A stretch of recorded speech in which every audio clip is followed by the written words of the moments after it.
Friends, welcome to Pavithra life style. நம்ம இன்னைக்கு நெல்லை special மீன் குழம்பு எப்படி செய்கிறது தான் பார்க்க போகிறோம். வாங்க வீடியோவில் போய் எப்படி செய்கிறதுன்னு பார்த்துடலாம். அதுக்கெல்லாம் முன்னாடி எங்கள் ஊரோட மீன் மார்க்கெட் எப்படி இருக்குன்னு பாருங்கள்.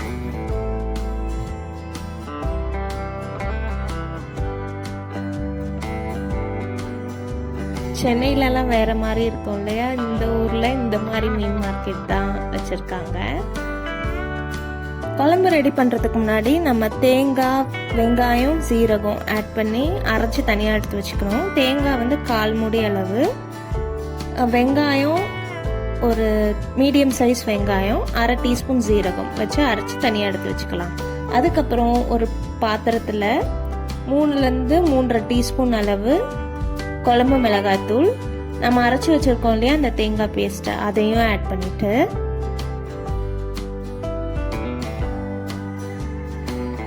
மிக்ஸி கழுவி அதையும் தண்ணி ஊற்றிக்கலாம். அதுக்கப்புறம் எலுமிச்சை பழ சைஸ் புளி அதை ஊற வச்சு அதோட புளி தண்ணி எடுத்து வச்சிருக்கோம். அதுக்கப்புறம் இந்த குழம்புக்கு ஏற்ற அளவுக்கு தண்ணி ஆட் பண்ணிக்கலாம். ஒரு 100 to 150 ml தண்ணி ஆட் பண்ணிக்கலாம். அதுக்கப்புறம் இந்த டிஷ்க்கு தேவையான உப்பு எல்லாம் போட்டுட்டு கையிலையோ இல்லைன்னா கரண்டி வச்சோ கலந்து விட்டுருங்க. கலந்து விட்டுட்டு இதை அடுப்பில் வச்சிடலாம். இது கொதிக்கிற டைமில் தாளிக்கிறத தாளிச்சிடலாம். அதுக்கு கடாயில் நல்லெண்ணெய் ஊற்றிட்டு 2 to 3 டேபிள் ஸ்பூன் நல்லெண்ணெய் ஊற்றிக்கோங்க. அதுக்கப்புறம் வெங்காயம் 1 வெட்டி வச்சுருக்கோம், அதை ஆட் பண்ணிவிட்டு நல்லா ஃப்ரெஷ்ஷான கருவேப்பிலை, உங்களுக்கு கடுகு ஃபஸ்ட்டு தாளிச்சிட்டு இதெல்லாம் போடுவீங்கன்னாலும் நீங்கள் அப்படியும் போட்டுக்கலாம். நாங்கள் வந்து இந்த வெங்காயமும் கருவேப்பிலையும் கொஞ்சம் வதங்கினதுக்கப்புறம் தான் கடுகு போடுவோம்.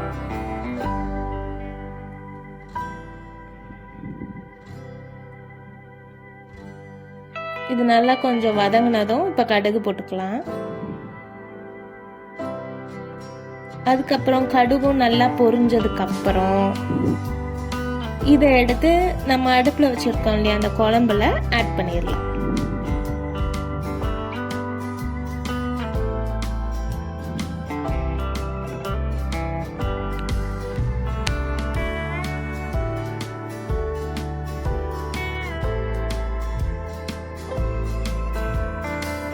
இப்போ ஆட் பண்ணதுக்கப்புறம் இந்த மாதிரி கொதிச்சிட்ருக்கு. நல்லா கொதிக்கட்டும். ரொம்ப லோ ஃப்ளேம் வைக்க வேண்டாம், மீடியம் ஃப்ளேம் வச்சு நல்லா கொதிக்க விட்டு பச்சை வாசனை நல்லா போகிற அளவுக்கு கொதிக்கட்டும்.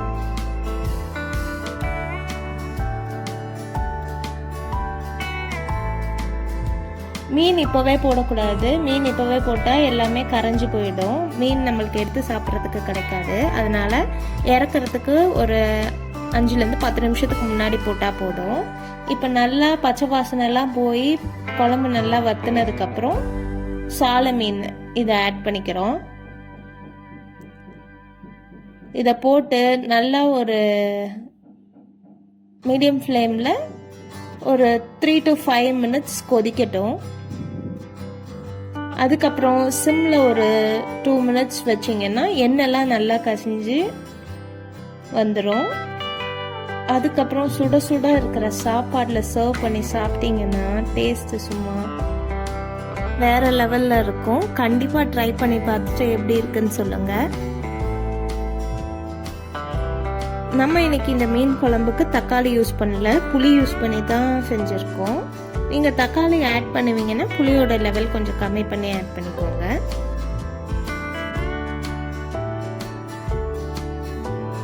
இப்போதான் நம்ம சேனலில் ஃபஸ்ட் டைம் பார்க்குறீங்கன்னா மறக்காமல் சப்ஸ்கிரைப் பண்ணிக்கோங்க. பெல் ஐகானையும் ஆல் போட்டுக்கோங்க.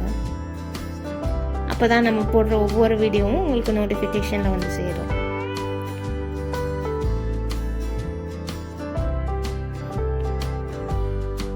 பாருங்க பார்க்கவே எப்படி இருக்குன்ட்டு.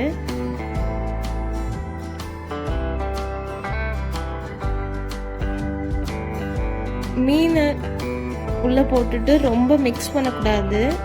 ஜென்டிலாக தான் மிக்ஸ் பண்ணணும். ரொம்ப போட்டு கலக்கணுன்னா மீன் பிரிஞ்சிடும்.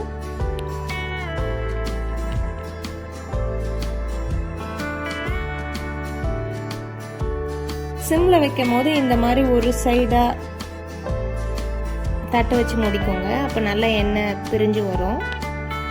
பாருங்கள் எப்படி நல்லா எண்ணெய் பிரிஞ்சு சூப்பராக வந்திருக்கு. நெக்ஸ்ட் ஒரு வீடியோவில் உங்களை பார்க்குறேன். பாய் பாய்.